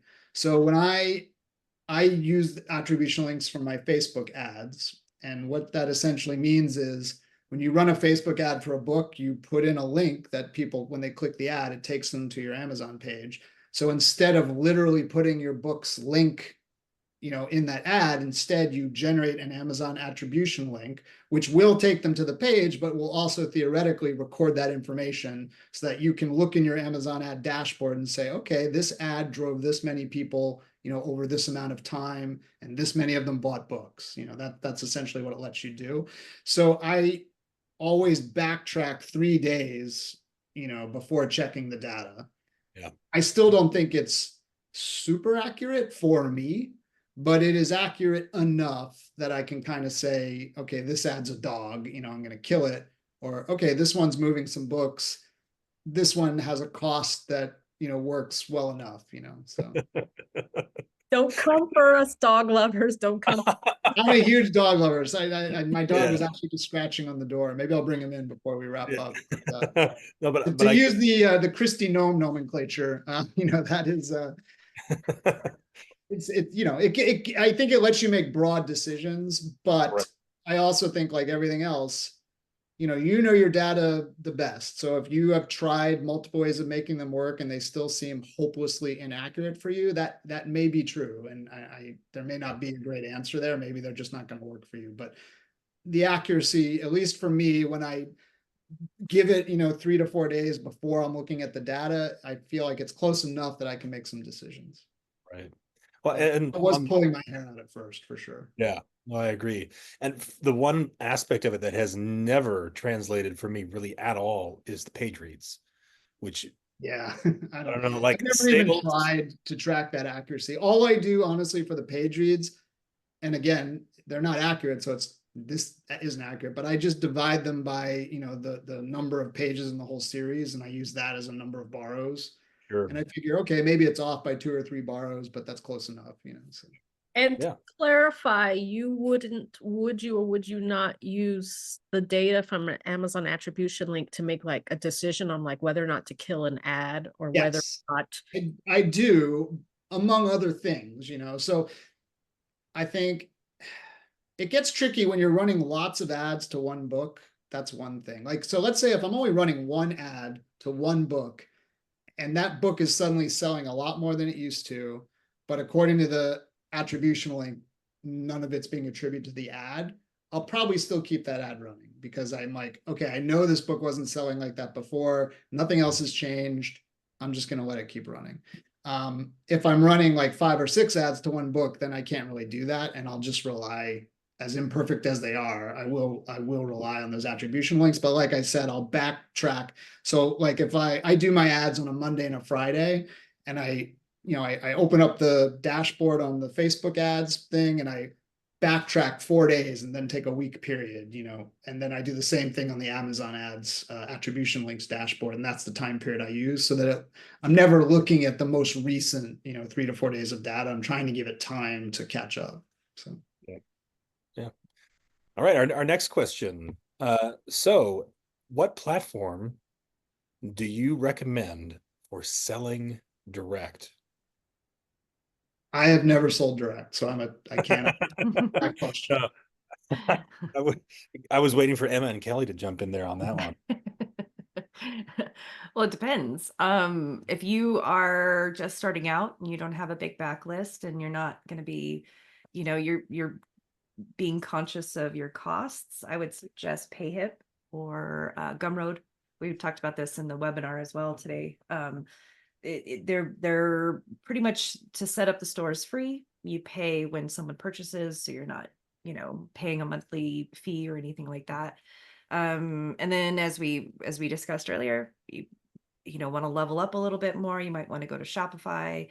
Shopify is a great, that's a tool I was using. They have a $5 a month store. So they're, that they've got a lot of limited sort of features. So you're not getting anything super high tech, or, there's some limits to the features, but it works. And, it's a pretty robust system. And then WooCommerce, if you have WordPress. And then if you're really doing some crazy things and you like to do, like, especially if you're doing like classes, I think, doesn't it have a class thing in Thrivecart? So, Yeah, Thrivecart is one of those that is quite a bit more robust. They have upsells. So as you sell, here's these products, but wait, here's this product too, and we can add it in. It's like a bump is what they call it. So that's a pretty robust, it's a decent chunk of change to purchase it for the first time.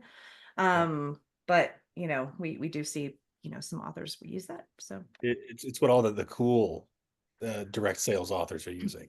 Right? yeah. Need to go all in, and I'm talking about all in with your main catalog is all direct.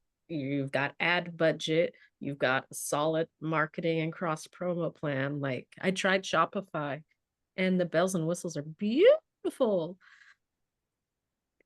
Yeah, it's not for me right now. That's We're okay. contracting, not expanding. So Yeah. Well, direct sales is something, and this is something I always like to bring up whenever direct sales comes up.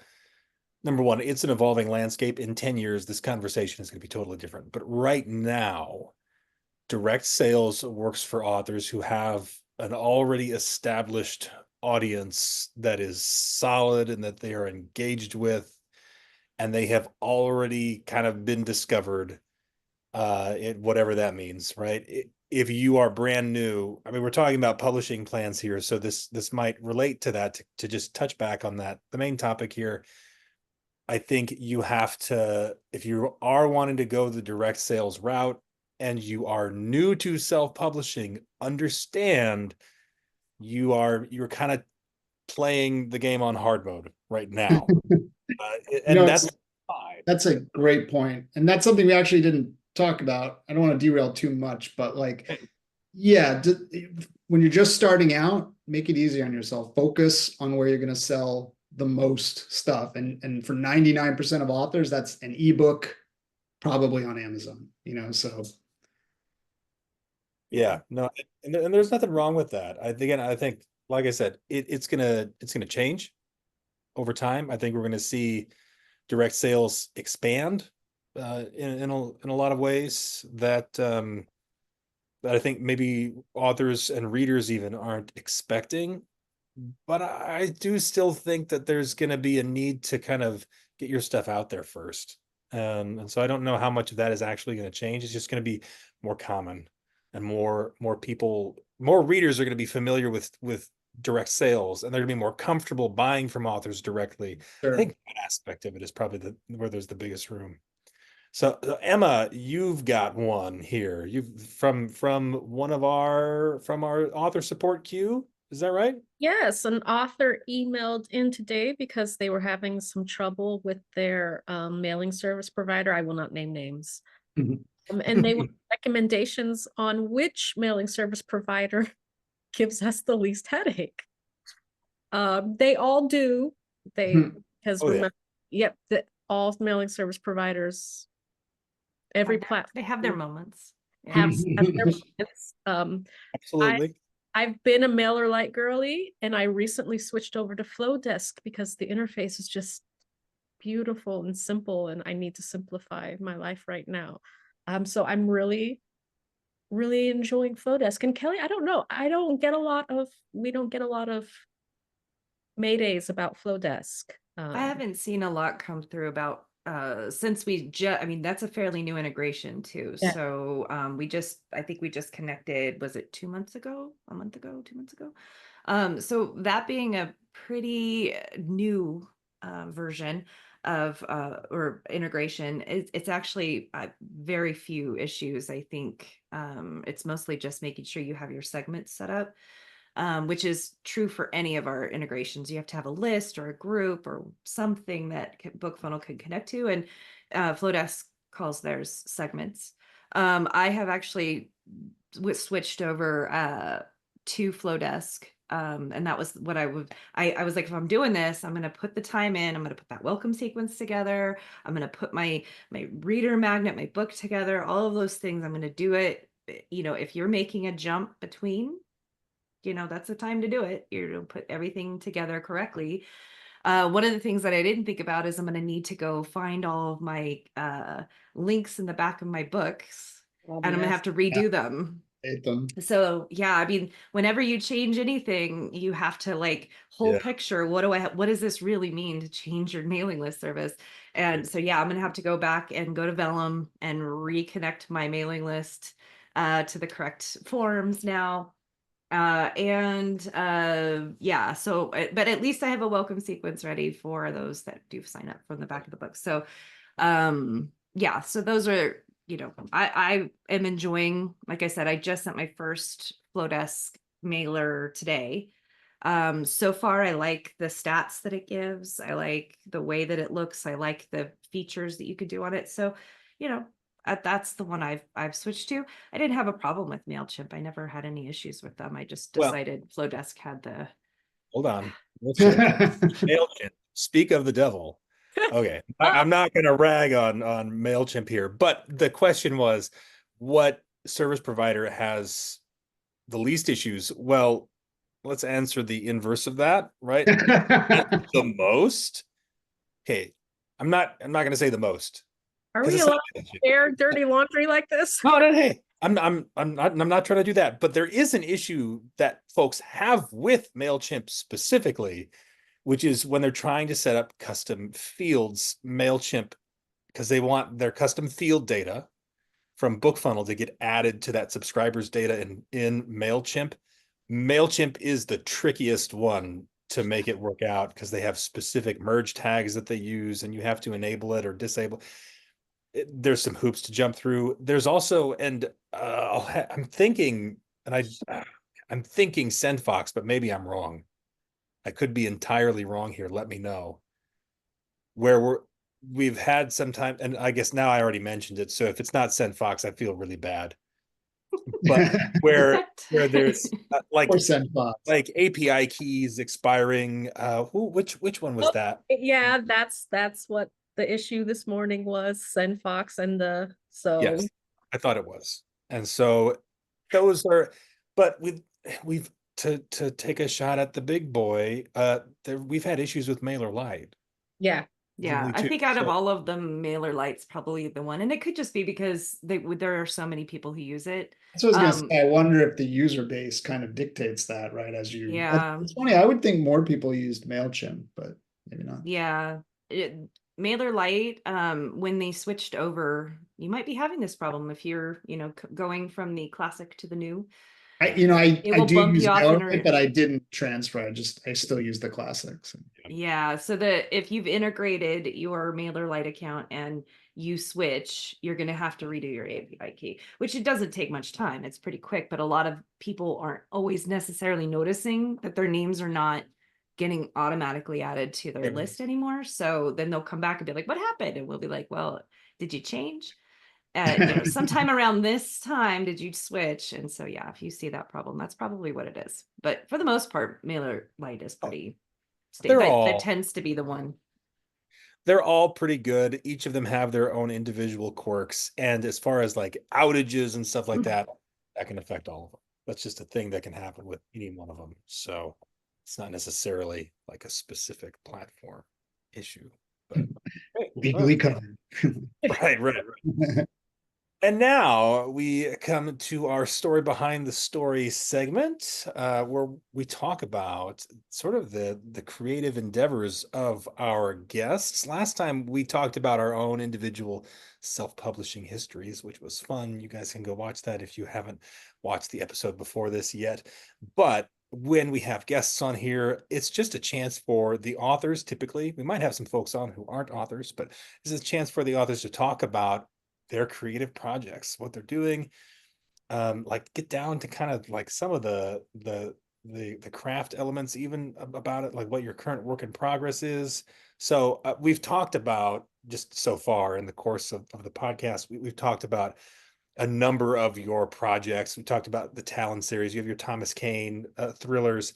What are you working on now? And yeah, fill us in. Well, so right now, we kind of touched on this before, but I'm sort of doing the thing you probably shouldn't do, in that I'm writing something that is not in a series. But like I said, so on my sci-fi pen name, which is A.A. Warren, I have the Talon series and the Interstellar Getaway Pilot series. And the third book in the Interstellar Getaway Pilot series is finished, and that's with my editor. And they had told me in advance, like, hey, we're pretty slammed. It's going to take us like 3 or 4 weeks before we even get to it. So I figure I've got at least a month before that's coming back to me. And then I'm also, so on my Andrew Warren side, I write the Thomas Kane thriller series. And then I have a spin-off series called Kane Rapid Fire. And Kane Rapid Fire are shorter novella-length books that I co-write, with other thriller writers. So I'm working on one of those right now with I did 3 with a great author named Aidan Bailey, and he's just launched his own series that's doing awesome, and he's a great guy, and I'm super happy for his success. So definitely, if you like, hard action, spy thrillers, look up Aidan Bailey. His stuff's kicking butt right now. And now I'm working with a new author on a new series of rapid fire books. So the way those work is we both kind of throw around plot ideas and kind of form the outline together. And then, one or the other of us will start the process, and we just kind of hand it off back and forth. So right now it's with the co-writer.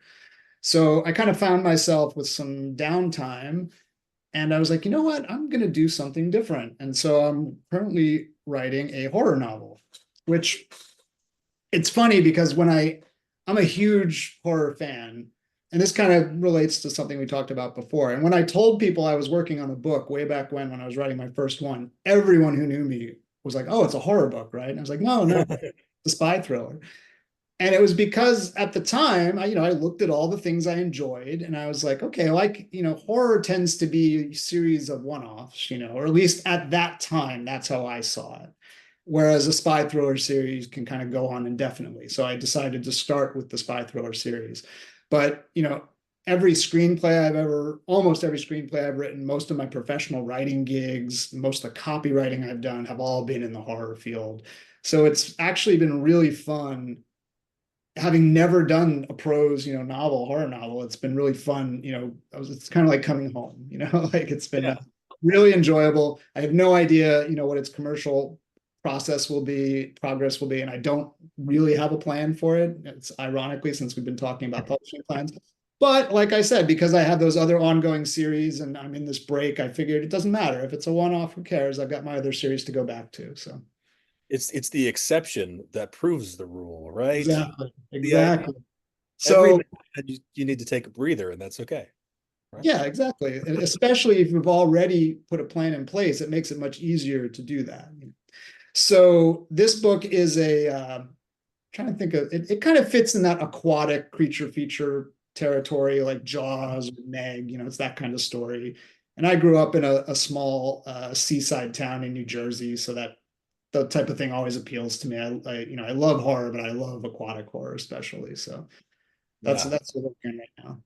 I'm sorry, a big Sopranos fan. So you mentioned New Jersey, and then I'm thinking Jaws meets the Sopranos there. That could be. I'm trying to. Well, ironically, it's not set in New Jersey. It's actually, I live in California, so it's set on a fictional version of Catalina Island, which is a real island off the coast of California. But I didn't want to be tied too close to reality, so I made a second, sister island that does not actually exist. But I've been to Catalina Island, and it's fairly easy for me to go there, so the research is easy. But it has that kind of seaside beach read kind of feel, and it's also very B movie Roger Corman-esque, which is another great love of mine. So it's an interesting, because I write science fiction, so all of the research I do is in my own head. Right. If I want to go visit a location, it's in my mind typically. There's some practical research you can actually do. But yeah, what's that like when you're able to kind of go to the place? Do you have like specific locations that you take notes, take pictures? Yeah. I mean, mostly pictures. So for this one, like I said, I've been to Catalina Island, so I'm not necessarily, there's a couple spots, like I'm trying to describe you take a ferry to get there. So I'm trying to describe the ferry and where it docks and all that kind of stuff fairly accurately the way it is. But then in terms of the town and the shops and things like that, I'm sort of making those up, but using my experience at Catalina Island and the ability to look at pictures and to go there to kind of fill in the color and the details and just what it feels like, like what it smells like. The Catalina, I think the dominant plants that grow there is sagebrush and some other kind of flower. I can't remember the name right now. So those are what you smell, when you go there. What the water's like, it's very cold. They filmed some scenes for Jaws and Jaws 2. They filmed off Catalina Island, so there's these kelp forests, the kelp grows up there. So in the beginning, when the monster's, creeping up, it's going through these fronds of kelp, approaching and diving, those kinds of things.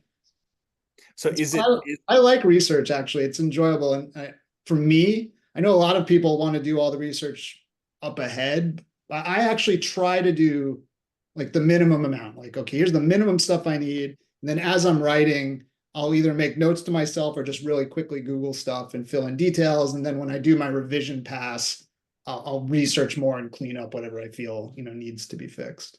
Yeah. I think that's not a bad way to do it, because I think you can cram too much information into your own brain ahead of time, and then you're trying to like info dump this stuff 100%. as opposed to just focusing on the story and then realize, oh yeah, I could make that connection here, or I could this little nugget of information is really relevant to what's going on in the plot or in this scene or something like that. Yeah, that's a good note. Yeah. So is the monster, I have to ask, because so is the monster like Jaws? Are we talking about, and I don't want you to necessarily reveal everything here. Is this like based on an actual animal that could exist? It is. I won't give away too much. Well, first of all, I'll give you the working title. The working title is Razor Claws. Okay. And the creature that it's based on is a real animal, and it's actually a remarkable animal. It's an animal I've always been fascinated in. It's in reality, it's very small, but it is one of the, I'm trying to think how to describe it. It's one of the, in terms of like its ability to strike at prey, it is one of the fastest moving animals on the planet. And even at its small size, like, a few inches long, its claws strike with the force of a rifle shot, and it can Yep. break aquarium glass. You have to be very careful if you get one in your aquarium, it can actually destroy your tank. I think I might So know. it is a monstrous sized version of that creature. Okay. Okay. No, I like that. Especially like what I remember as a kid, and I'm sure this was done.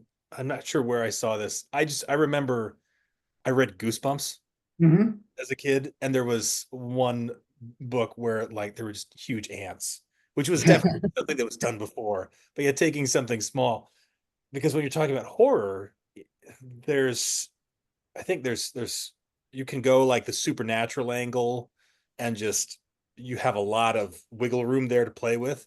But when you're doing Sure. something more like believable or practical or like, on the edge of what could be possible, Mhm. it makes me think of those prehistoric dragonflies that are like the length of your arm. Like, what if those Yeah, yeah, survived giant today? insects. What would it be like to visit the lake house when you're gonna potentially Those get things are harmed? crashing through the window. Yeah. That could be another book right Glad there. you said Hey, dragonfly and not roach. Or oh, yeah. centipedes, or any of those things.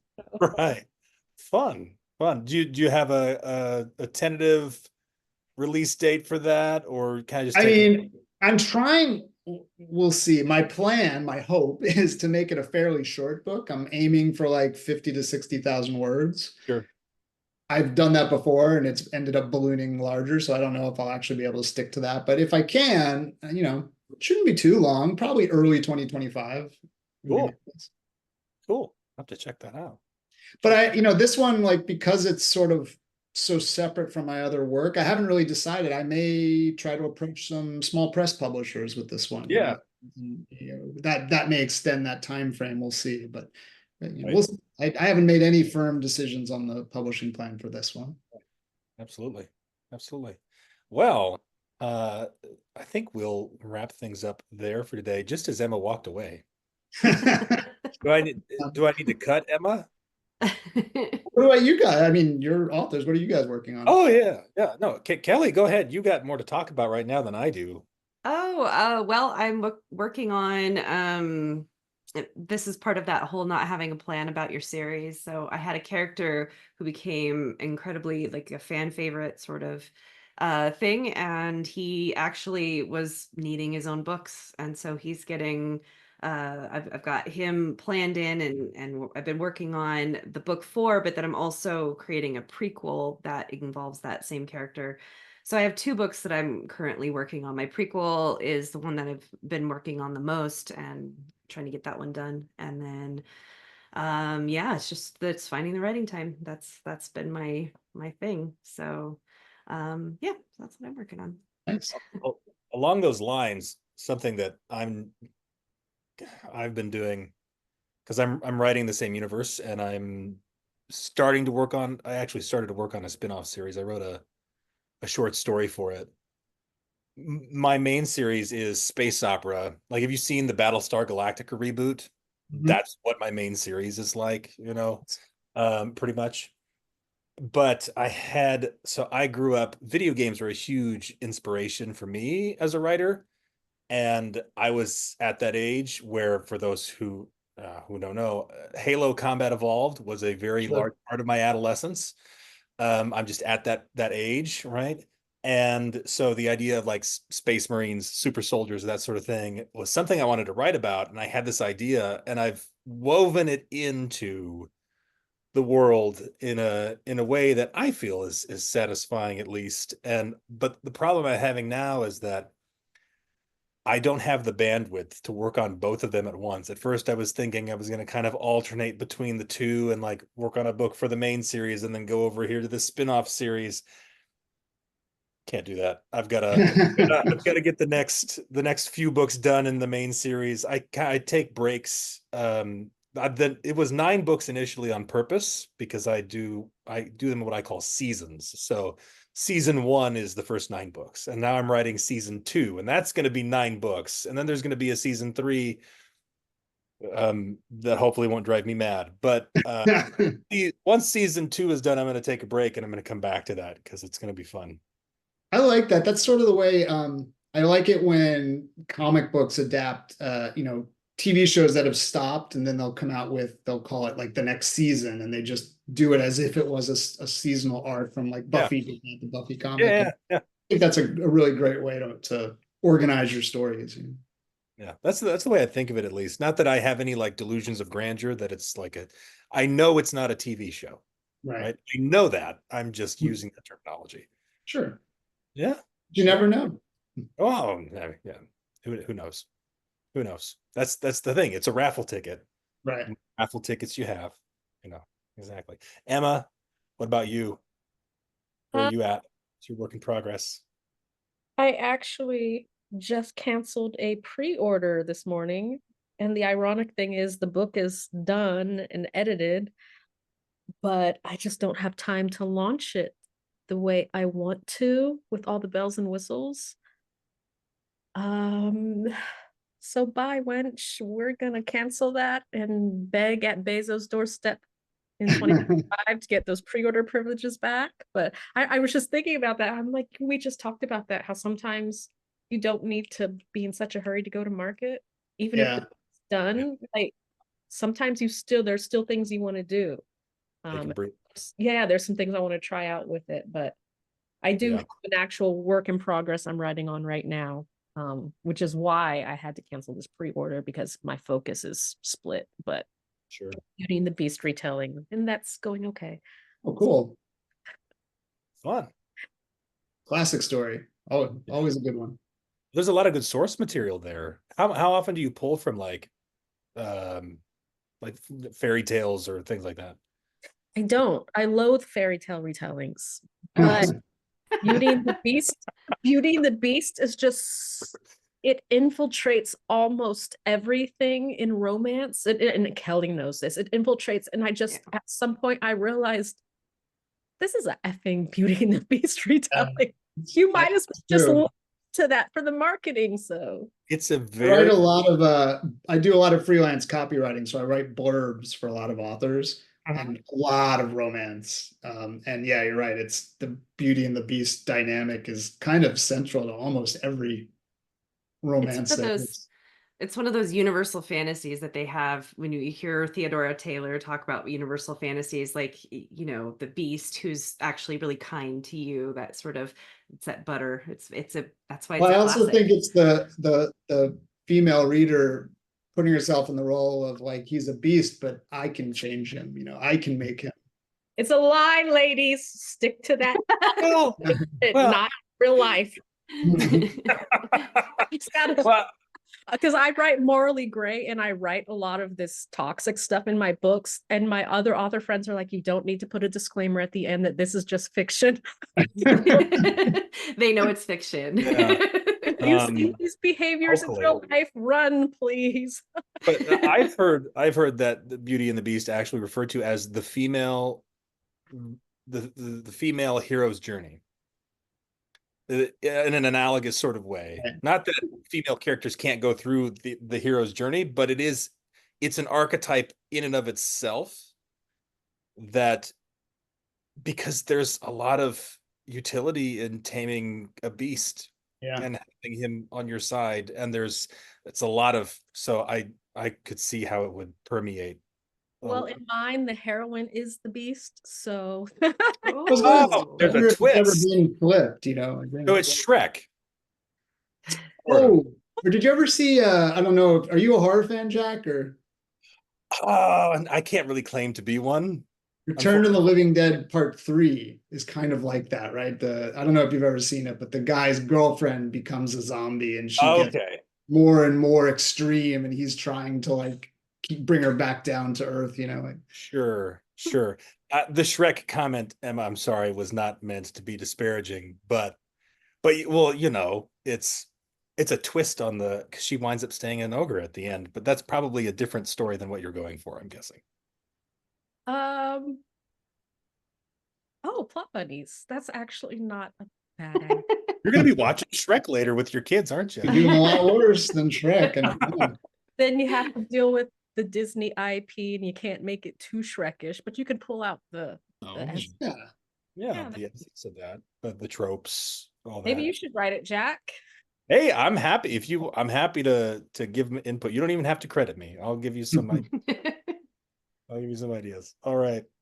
Well, thank you, Andrew, for joining us today. This was a great podcast. I enjoyed it. I think we talked about a good variety of stuff here. I think it's going to be helpful for authors, interesting as well. We touched on like so many things. I can't even, I'm going back and thinking, where am I going to put the chapters into this? Because there's lots of little spots where we stopped and talked about some different stuff. I love talking about this stuff, man. I could go all day. So thank you for cutting me off. And it's been a blast. Yeah. We'll have to have you on again at some point in the future. I'd love to. Do you have a site, people? Because you do this like coaching and that sort of thing. Do you have a site? I don't where people actually can find you. I don't have a site for the coaching. That kind of happened. I do have a Fiverr gig for it, but I would say, I'm always happy to talk and help other authors. I do coach, but I will also gladly answer questions for free and try to help. So if someone just wants to email me, they can reach me through any of my websites. I do respond. And, the author coaching is not like a huge moneymaker for me. It's more something I do just because I like, I remember being that author. So I like trying to help. So if I can just answer a question that's not like too involved, I'm happy to do that. Yeah. All right. And where can we find your books as well? So andrewwarrenbooks.com is for my thriller pen name, Andrew Warren, and aawarrenwriter.com is the sci-fi fantasy stuff. And then of course they're both on Amazon. So yeah. Awesome. Well, and I shouldn't forget. Thank you, Emma and Kelli, for joining us today as my co-hosts. Couldn't do this without you. Thank you to our audience. We'll call it a day. Awesome. Thanks, guys. Thank you for watching. Check out these other videos from BookFunnel, and don't forget to subscribe to the channel.